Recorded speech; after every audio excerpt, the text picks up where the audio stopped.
Nagluto nga po pala ako mga kananays ng pata ng baboy. Dahil nga po masarap mag-ulam ng baboy ngayon lalo na po tag-ulan. At syempre ang purpose po natin dito ay yung mainit-init na sabaw. At ito na nga itinagataga ko na nga mga kananays, pero tingnan nyo naman ang aking ginagamit na panghiway. Sobrang naman talagang napakatalim. Pero okay lang yan basta may magamit tayo kaysa naman sa wala. Huwag nyo nang pansinin yung itsura ko dyan mga kananays dahil nga po pagod na naman po yan. At kagagaling ko lamang po yan sa school. At ito na nga po pala ang aking iluluto ngayong tanghali. At nung naaalala nyo mga kananays, nung bumili ako ng ulam kay Ate Ganda, ay ngayon ko pang lamang po ito lulutuin. Dahil nga po sa mga araw na yun ay sobrang busy ko talaga at hindi ko na po talaga maharap magluto. At magpapainit nga muna ako ng tubig. Habang inaantay ko po kumulo ang tubig, ay ito na naman po ako at magsasaing na. Dahil sa mga oras na to mga kananays ay tanghali na naman po. Alam nyo mga kananays, itong naghugasan ng bigas ay pwede rin po itong panghilamos. Lalo na sa mga maraming pimples na hindi na gumagaling at hindi na tumutuyo ang kanilang mga pimples.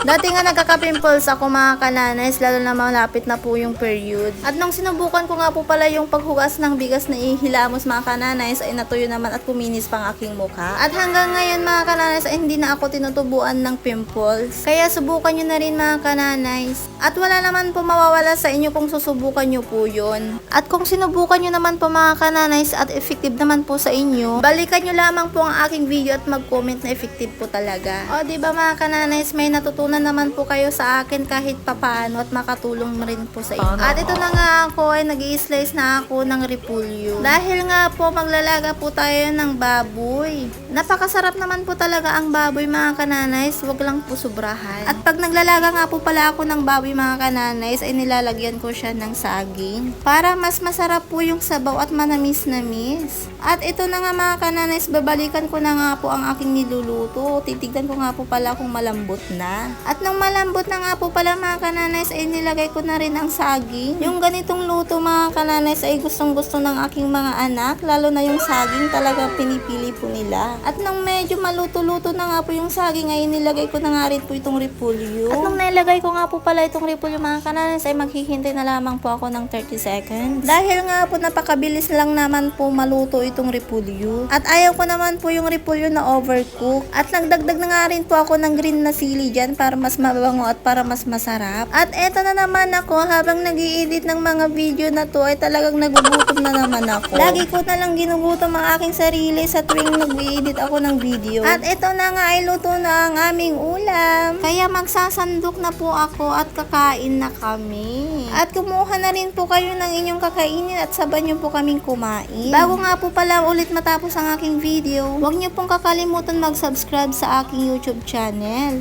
Maraming salamat po sa inyong panonood. Sana hindi po kayo magsawa sa mga videos ko. God bless everyone and mag-iingat po kayo palagi.